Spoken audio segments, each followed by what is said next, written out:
You're telling yourself things that make you feel worthless, telling yourself things that make you have no hope, no joy, no opportunities. You're telling yourself things that will land you alone. If that's your situation, I have 3 things you can do today and going forward that will help you to no longer see yourself that way. What's up, everybody? My name is Mel, and welcome to Rejection is a Bitch podcast. If you're new to the channel, do your boy a favor, hit that like button, hit the subscribe button, hit the comment section. I want to hear what you got to say about this topic and share this with at least one person. I partner with divorcees that are facing rejection, and I help them discover true acceptance from within. And if you're somebody who's facing rejection from a spouse or going through a divorce or just facing rejection overall, I would love to be your coach. I would love to talk with you and partner with you. So feel free to contact me on my website, which is lifecoachingbymel.com, or my email, melcoaching@yahoo.com. I can't wait to hear from you. We're going to get right into this topic, and the topic is, if they rejected you once, they will never accept you. Throughout my separation from my first wife, I was at my lowest. I was at a very low point in my life. But one thing that wasn't at my lowest was my weight. Man, when I tell you I gained so much damn weight, I was depressed. I was low. I was down. I was in such a bad place, guys.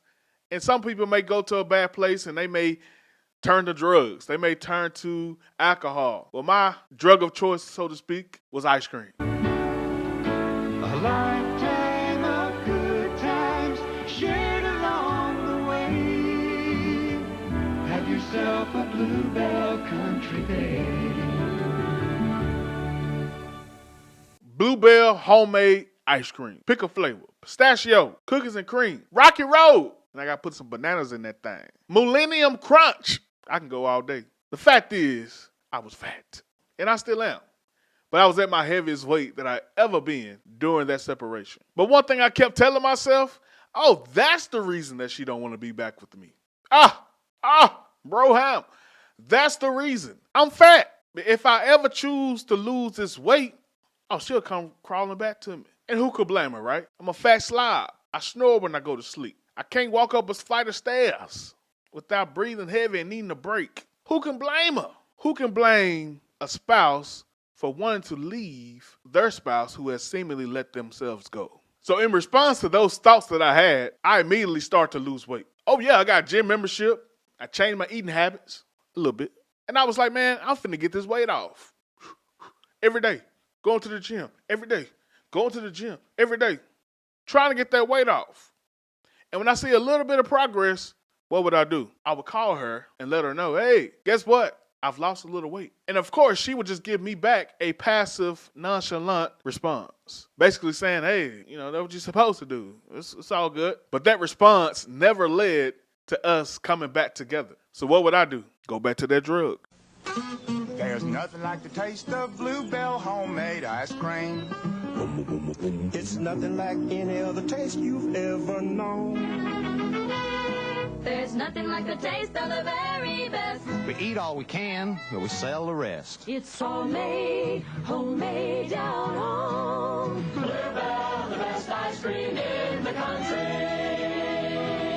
Bluebell, the best ice cream in the country. Every single time. In turn, gaining all that weight right back and then some. And that particular cycle continued for a span of over 6 months. That was until I realized that, man, it wasn't the weight that she doesn't want. She doesn't want me. Now, some of y'all did the same thing. Now, let's be honest. Be real with your boy. Some of y'all have done the same thing. You got your hair extensions. You got your tummy tucks. You got your BBLs. You got your new job, your veneers. You got your new degree. You done all this to get their attention and to possibly be with them again. But if you're someone in this situation, I'm here to emphatically tell you, it's no matter what you change.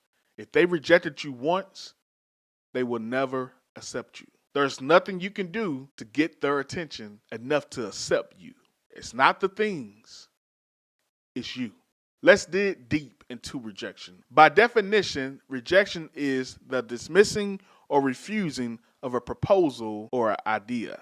Dismissal describes exactly how we feel, right? No matter how many times you pursue them, no matter the proposal, they still are dismissive towards you. That idea that you have, that proposal that you have, will sound tremendous coming from someone they're interested in. but it's you that they don't want.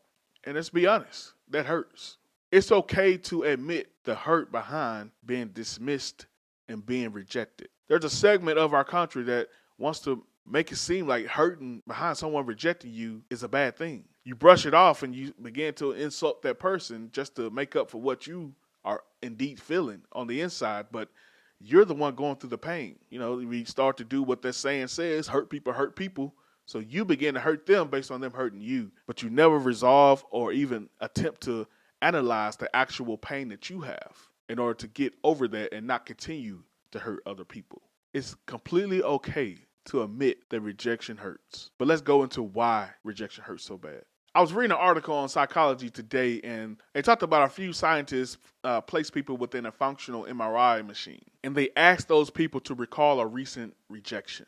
And they discovered something pretty amazing and remarkable. They discovered that the same areas of our brain become activated when we experience rejection as when we experience physical pain. Think about that, guys. When we have a physical pain, you know, I'm getting a little older, so I'm starting to feel random pains here and there every day. But when you experience a physical pain, think about the trauma that your body goes through. Think about the hurt and the agony, and just it seems like your day is ruined based on that physical pain that you receive. Anyone that has faced rejection or is currently facing rejection, doesn't that sound familiar to you? Your day is ruined. You can't move past that moment that someone rejected you. They went on to say in the article that the greatest damage rejection causes is usually self-inflicted. Because once someone rejects us, the first thing we do is go internal. We start to immediately think about why we are so bad. Instead of looking at what they're doing as just their choice and their preferences and things of that nature, we begin to take every piece of that rejection on the chin and to say it has to mean that I'm not good enough. Maybe they're not good enough for you, or maybe both of you just not good enough for each other. Why does it have to be a not good enough conversation? Why can't it just be this is not the best situation for either of us? When we do that, it begins to take hits on our self-esteem, and it becomes very unhealthy. It begins to plant seeds of doubt that will later be birthed out of you. When we tell ourselves these negative things about ourselves, your body believes it. Your brain believes it. Everything about you believes it. So you manifest exactly what you say. You manifest exactly what you think. You begin to be exactly what you believe internally. So yes, if you think you're not good enough, eventually you won't be good enough because you have manifested that. You have spoken that to existence. But every last one of us has been there, right?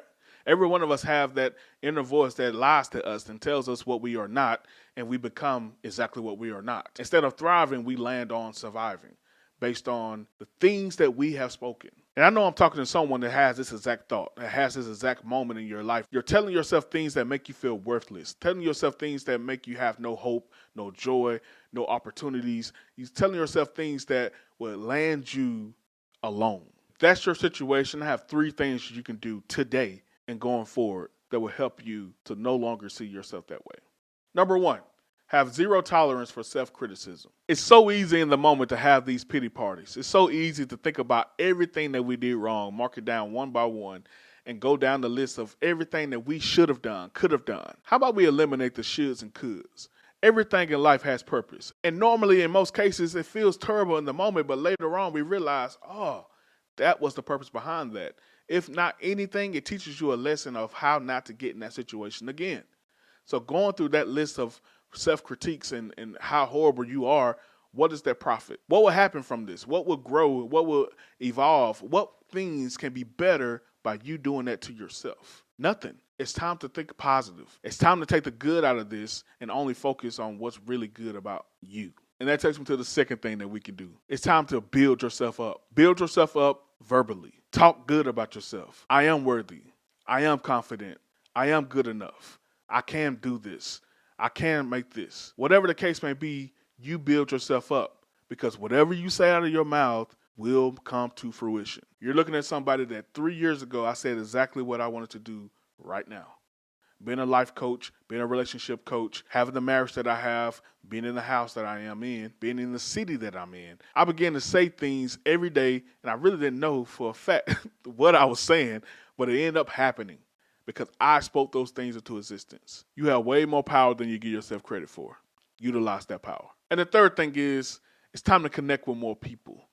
And this one is the hardest for me, actually, because Honestly, I'm an introvert extrovert.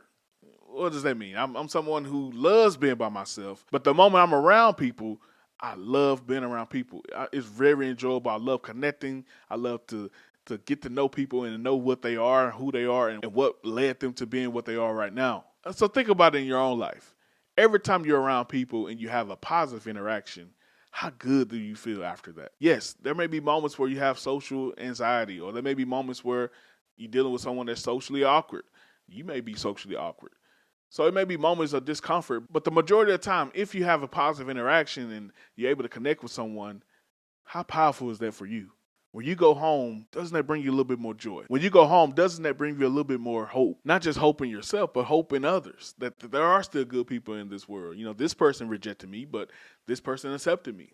So it's not about me, it's about that person. So doing that continuously will undoubtedly give you the results that you desire. As far as filling that void that the rejection causes with people that actually accept you. Over the past year or so, I've lost about 80 pounds. That happened the moment I stopped thinking about doing it for her or doing it for anyone else other than myself. I want to look good in the mirror. I'm just being real.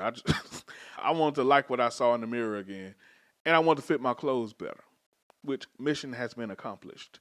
But I'm still going, because I'm doing it for me. But the true nature of me accomplishing the weight loss I have so far has been internal acceptance. I accept myself. I don't need to be accepted by the world. I just need to be accepted by myself. Not just myself, I need to be accepted by God as well.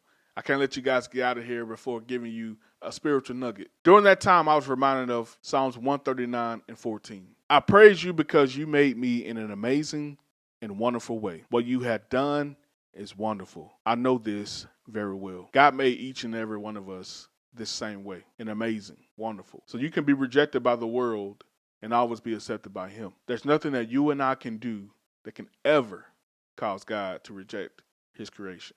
I came to a realization that her rejection was not personal to me. She made her choice, and I now have the opportunity to discover true acceptance from within. And since then, acceptance from others has been welcomed, but it's no longer a necessity. See, a person that walks around with eternal acceptance attracts others that will accept you properly. I love to say this, that energy attracts like energy. So if you are concerned with the way people are treating you within a relationship, the first place to look is within. What are you giving off that causes them to possibly treat you that way? It's so easy to get rejected and then in turn look at yourself as a victim. The essential question in all of this is, what are you attracting?